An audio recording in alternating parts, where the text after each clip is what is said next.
I think it's time we blow this scene. Get everybody in the stuff together. Okay, 3, 2, 1, let's jam.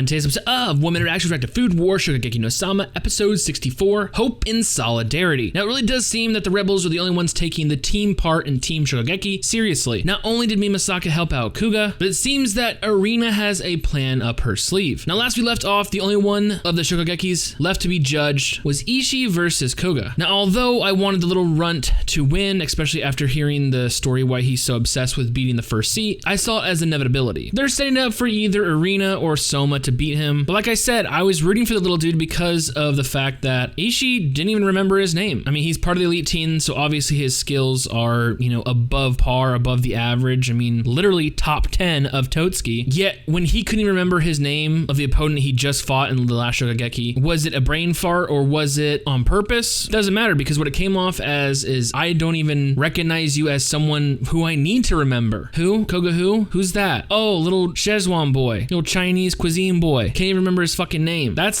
demeaning. That's like absolute insult. Koga took this to heart. This is the reason he's so gung-ho about beating him. And honestly, he put forth an effort, not only making the judges foodgasm, but he was able to not only take his Chinese cuisine and mix it with French cuisine, surpassing his old self. And we see Ishii at the end of this battle actually call him, "Oh, Koga, yeah, I'm proud of you. You did good. You have my respect." But it's still a dick move to pull on someone who's, who just fought you in Shokugeki. I mean, Shokugekis are more than just these battles to see who's better. It's like trying to constantly progress your culinary arts, and for you to just nonchalantly, dismiss someone it's a dick move. But of course, the Knight of Totsuki did not go down without a fight. No, utilizing the green tea leaves and mixing them with their utmost taste-worthy counterparts, he is able to mix a puree. Not only that, but each 4 of the purees combined together makes an ultra delicious foodgasm, and once again, the rebels have lost. This is an utter and complete loss. Although we lost the battle, we haven't lost the war. It seems that Arena has something up her sleeves. She basically saw this coming. In a flashback before this round even begun, it looks like Arena saw, especially Rindo and Ishii being, probably their hardest opponents. We want to whittle down their stamina, their energy. If we keep whittling away out of them, it's going to be easier and easier for us to actually,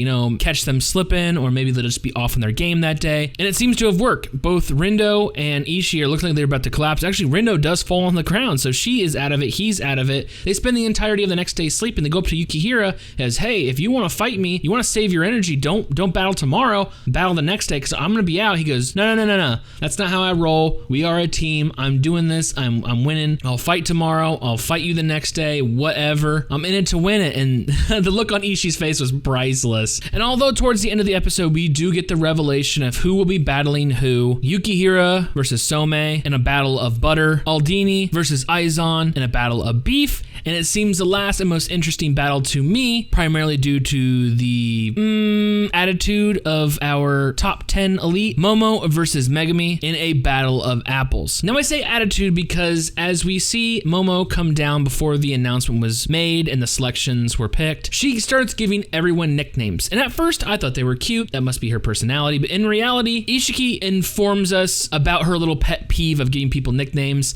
She only gives nicknames to those she sees as less worthy or beneath her. So in a way, it's pure condescension again from one of these fucking top 10. We got Ishii can't remember people's name. We have Momo now giving them nicknames because she sees them as beneath her. This is just igniting my fire, wanting to see these fuckers get knocked down a peg. I gotta say, this is just one of those guilty pleasure animes where I can just pop on, sit back and relax, and then eventually look at good food and, some foodgasms. Today we got, the inevitable outcome. I honestly did not see Koga beating Ishii, gearing up for the next round of Rebels versus the top 10, and we got to see some familiar faces. It looks like there are, some pretty familiar dudes in the the audience. We have Gin Dojima, the number 1 back in his heyday, the one we met at the hotel. We have Jurichiro, he's up there. Senzaimon's up there, and it looks like Kojiro just came back. So honestly, it's just a bunch of familiar faces, and the episode ends out with a picture of